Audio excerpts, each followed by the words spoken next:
Good morning everyone and welcome in the class of science. Today we are going to start the next topic of our chapter number 6 and topic is excretion. Excretion is the new topic of our chapter number 6. As usual, first of all I would like to tell you the definition of this term. Definition. Everyone listen to me now. We know very well various metabolic activities takes place in our body. Various metabolic activities takes place in our body like digestion, respiration, excretion is also a metabolic activities. During the various metabolic activities, some useful as well as some harmful substances are formed in our body. So it is necessary to remove the all harmful or toxic substances from the body because they may be harmful to us. जो metabolic activities हमारी body में होती हैं उनमें कुछ harmful substance भी होते हैं। उन हार्मफुल सब्सटेंस को अगर बॉडी से बाहर निकाला नहीं जाएगा तो वो कंडीशन हमारी अदर एक्टिविटीज को अफेक्ट करेगी और बॉडी में क्रिटिकल सिचुएशन प्रोड्यूस हो सकती है। इसके लिए क्या किया जाता है, जो हार्मफुल या टॉक्सिक सब्सटेंसेस बने toxic which are poisonous in the nature, हम कैसे द रिमूवल और elimination of toxic substances from the body. It means removal or elimination of toxic substances from the body is known as the excretion. Two types of toxic substances are found in our body mainly, which are poisonous in the nature.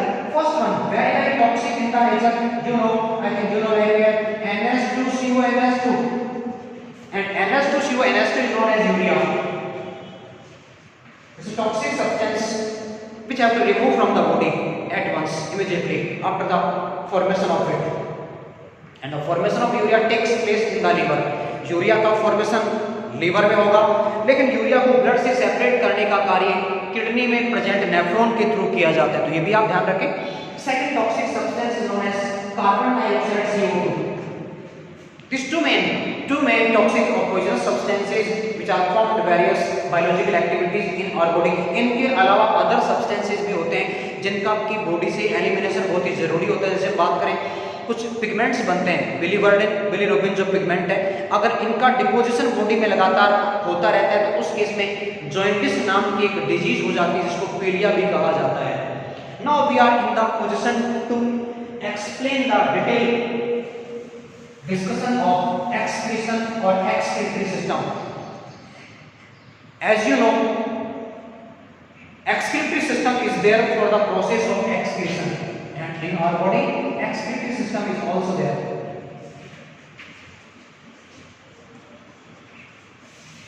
Excretory system, and excretory system contains kidney because kidney are the main excretory organs of our body.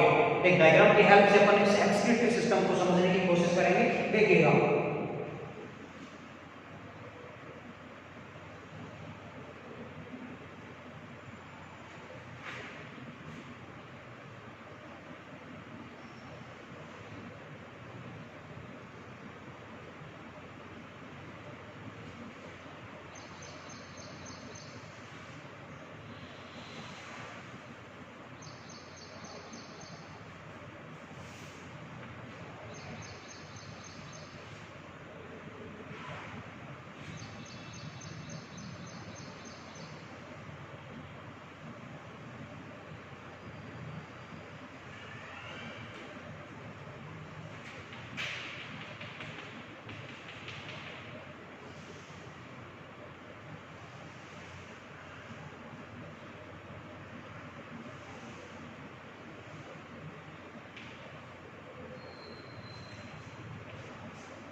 This is our excretory system in which two kidneys are present. This is right kidney, this is left kidney,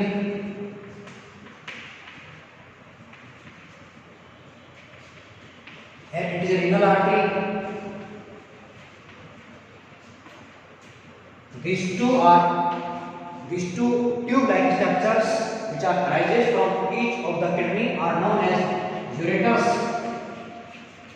This is bladder and this is known as urethra. These are the main parts of our excretory system. देखिए to kidney यहाँ present है, जैसे कि आप देख पा रहे हैं। जो राइट वाली किडनी है लेफ्ट किडनी के बिल्कुल सामने नहीं होती, थोड़ा सा नीचे शिफ्ट हो जाती है। इसका रीजन क्या है? राइट वाली किडनी के जस्ट ऊपर प्रेजेंट होता है लीवर।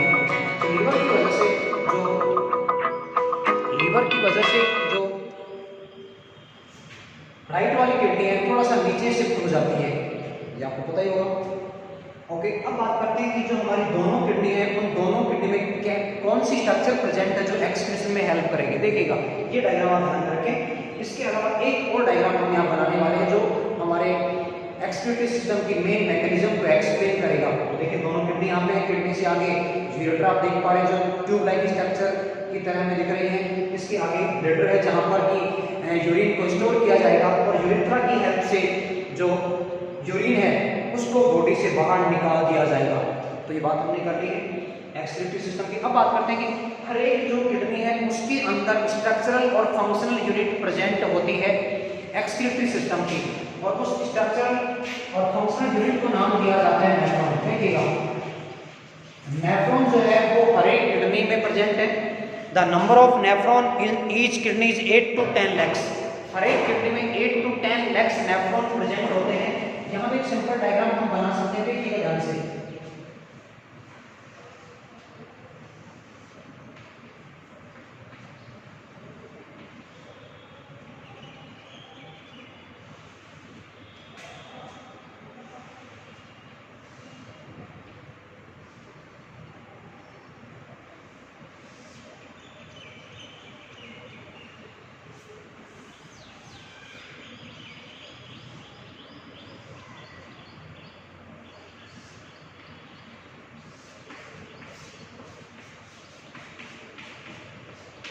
ये हमने एक सिंपल डायग्राम ड्रॉ किया है नेफ्रॉन का, सिंपल डायग्राम ताकि समझने में थोड़ी दिक्कत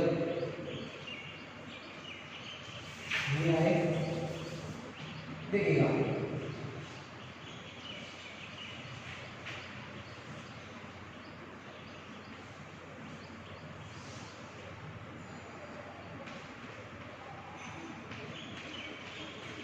तो ये सिंपल डिजाइन है नेफ्रॉन, एक सिंगल नेफ्रॉन का डायग्राम हमने बनाया है। First structure is known as Bowman's capsule. Bowman's एक साइंटिस्ट का नाम था, उनके नाम में इसको नेम दिया गया Bowman's capsule. This structure is known as renal artery. This is renal artery. Renal artery is that artery which makes the supply of pure blood to the nephrons. आप लोग जानते हैं एक आर्टरी के अलावा मोस्टली जो आर्टरी हैं उनमें प्योर ब्लड या हम कहें ऑक्सीजनेटेड ब्लड का ट्रांसपोर्टेशन होता है। और एक्सेप्शन आप जानते हैं पल्मोनरी आर्टरी जिसमें कि डीऑक्सीजनेटेड ब्लड का फ्लो होता है, उसके अलावा सभी के अंदर ऑक्सीजनेटेड ब्लड का फ्लो होता है। ओके, देखिए यहाँ पे रीनल आर्टरी बॉमन्स कैप्सूल में आने के बाद हाईली कोइल्ड हो जाती है और हाईली कोइल्ड होकर स्प्रिंग लाइक स्ट्रक्चर बनाती है। इस स्प्रिंग लाइक स्ट्रक्चर को हम नेम देते हैं glomerulus. This is known as glomerulus. इसको कहा गया ग्लोमेरुलस। ओके, अब जैसे ही ग्लोमेरुलस का फॉर्मेशन होगा यहाँ पे क्या होगा, इसमें प्रेशर क्रिएट होता है और इस प्रेशर की वजह से जो सब्सटेंसेस ग्लोमेरुलस में प्रेजेंट हैं वो फिल्टर होकर बॉमन्स कैप्सूल की कैविटी में आ जाते हैं। कौन कौन से सब्सटेंसेस आप देख लीजिएगा, यहाँ अमीनो एसिड प्रेजेंट है। अमीनो एसिड के साथ में यहाँ ग्लूकोज भी प्रेजेंट होगा, ग्लूकोज के साथ में यहाँ एस्टो भी होगा और एस्टो के साथ यहाँ एक जो मेन सब्सटेंस जिसको कि बॉडी से रिलीज किया जाना है जो टॉक्सिक इन द नेचर है, यूरिया भी है। तो ये जो सब्सटेंसेस है ये सारी की सारी प्रेजेंट हैं ग्लोमेरुलस में। तो ये सभी फिल्टर होंगे। फिल्टर क्यों हो रहे हैं? Due to the pressure in the glomerulus. Pressure की वजह से ये सब्सटेंसेस फिल्टर होकर बॉमन्स कैप्सूल की कैविटी में आ जाते हैं। अब जैसे ही कैविटी में आएंगे ये आगे की तरफ बढ़ते हैं और आगे जो पार्ट आ रहा है इसको हम कहते हैं PCT. PCT which is known as proximal convoluted tubule. PCT में इन सब्सटेंसेस से जो यूजफुल सब्सटेंसेस हैं उनको रीएब्जॉर्ब कर लिया जाता है। रीएब्जॉर्ब क्यों किया जा रहा है, रीएब्जॉर्प्शन क्यों कहा जा रहा है, सॉरी, क्योंकि इनका यहाँ दोबारा से एब्जॉर्प्शन हो रहा है। पहला एब्जॉर्प्शन कहाँ हुआ? स्मॉल इंटेस्टाइन वाले पार्ट में। तो री हो रहा है एब्जॉर्प्शन, इसलिए कहा गया री एब्जॉर्प्शन। तो 70% पार्ट का यहाँ री एब्जॉर्प्शन होगा, बाकी जो पार्ट है वो आगे की तरफ चलेगा। देखिए आगे वाला जो पार्ट है, इस पार्ट को हम कहते हैं Henle loop. This part is known as Henle loop. Henle loop में मैक्सिमम वाटर को री एब्जॉर्ब किया जाता है। हेनले लूप के बाद आगे वाला पार्ट आता है डीसीटी, जिसको हम कहते हैं डिस्टल कन्वोलेटेड ट्यूब्यूल। और डिस्टल कन्वोलेटेड ट्यूब्यूल में सोल्ट्स का री एब्जॉर्प्शन किया जाता है। लास्ट जो पार्ट यहाँ पे है, इसको हम कहते हैं कलेक्टिंग डक्ट। जो आप देख पा रहे हैं ट्यूब लाइक स्ट्रक्चर, इसको हम कहते हैं कलेक्टिंग डक्ट। कलेक्टिंग डक्ट में क्या आएगा देखिएगा, डीसीटी तक आते आते मैक्सिमम यूजफुल सब्सटेंस को एब्जॉर्ब कर लिया गया है। यूरिया 100% बचा रहेगा, कुछ वाटर भी यहाँ बचेगा, तो यूरिया और जो वाटर है वो यहाँ पे आ जाएंगे। यानी कलेक्टिंग डक्ट में यूरिया और वाटर आएगा। तो इस तरह आपने देखा यूरिन का फॉर्मेशन हो रहा है, यूरिया प्लस वाटर यूरिन का फॉर्मेशन करेगा। 3 स्टेप में कंप्लीट मैकेनिज्म हो रही है। फिर से सुनिएगा, इन Bowman's capsule ultrafiltration takes place in which these substances undergo the process of filtration। ये फिल्टर होकर कैविटी में आ जाते हैं। प्रोसेस को नाम दिया जाता है अल्ट्राफिल्ट्रेशन। अल्ट्राफिल्ट्रेशन के बाद में होगा रीएब्जॉर्प्शन।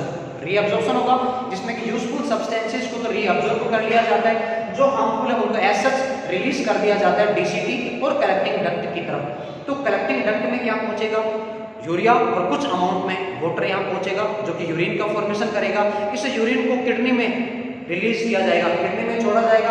किडनी से दोनों तरफ की किडनी से, दूसरे नेफ्रॉन में ये प्रोसेस एक साथ चल रही है। दोनों तरफ की किडनी से जो यूरेटर हैं वो यूरिन को लेकर ब्लैडर में आएंगी। ब्लैडर से यूरेथ्रा के थ्रू बॉडी से बाहर एलिमिनेट कर दिया जाता है यूरिन को। अब बात करते हैं यूरिन की केमिकल कंपोजिशन की। देखिए यूरिन में यूरिया है, वाटर है, क्रिएटिनिन टाइप के कुछ पिगमेंट भी प्रेजेंट होते हैं। बात करें कलर की, तो देखिए यूरिन का जो कलर है जनरली पेल येलो होता है। पेल येलो क्यों होता है? Due to the presence of urochrome. लेकिन कई बार हम देखते हैं कि मेडिसिन जब इंटेक करता है कोई पर्सन, तो उस केस में जो कलर है यूरिन का वो डार्क येलो हो जाता है। डार्क येलो क्यों होता है? Due to the formation of urochrome pigment. जब यूरोक्रोम पिगमेंट का फॉर्मेशन ज्यादा होगा तो उस केस में जो कलर है वो डार्क येलो हो जाता है। इस तरह हमने ये एक्सक्रीटरी सिस्टम को पूरा कर लिया। एक सिंपल यहाँ चीज मैं आपको बताना चाहूंगा कि कंट्रोल कैसे होगा। देखिएगा हम कहते हैं कि बॉडी में जितनी भी एक्टिविटीज हो रही है उनको ब्रेन कंट्रोल करता है, यहाँ भी ऐसा होगा।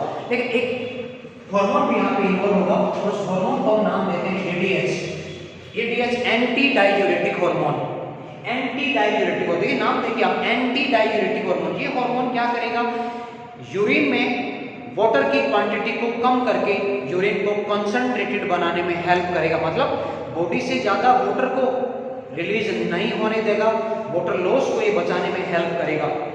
तो ये जो हार्मोन है वो यूरिन की क्वांटिटी को भी एक तरह से हम कह सकते हैं मेंटेन करने में हेल्प करता है। अब बात करें कितनी क्वांटिटी में रिलीज किया जाएगा यूरिन पर डे। देखिएगा यूरिन में यूरिया है, यूरिया में यूरिन नहीं है, यूरिया के साथ वाटर मिक्स होगा तब यूरिन बनेगा। तो देखिए पर डे की बात करें 1 to 1.5 litre urine is discharge by an adult और healthy person in a day. यानी 1 to 1.5 लीटर यूरिन को पर डे डिस्चार्ज किया जाता है। लेकिन अगर लिक्विड सब्सटेंसेस का इंटेक किया जाता है तो ये क्वांटिटी जो है वो एनहांस हो जाती है। जो पर्सन डायबिटिक हैं, जिनमें डायबिटीज है, उनके अंदर की जो क्वांटिटी है वो मोर देन 2 लीटर भी हो जाती है। तो लिक्विड इंटेक के साथ साथ ये क्वांटिटी एनहांस होती चली जाती है। That's all about the excretory system of human. Later on we will discuss tomorrow. Thank you so much.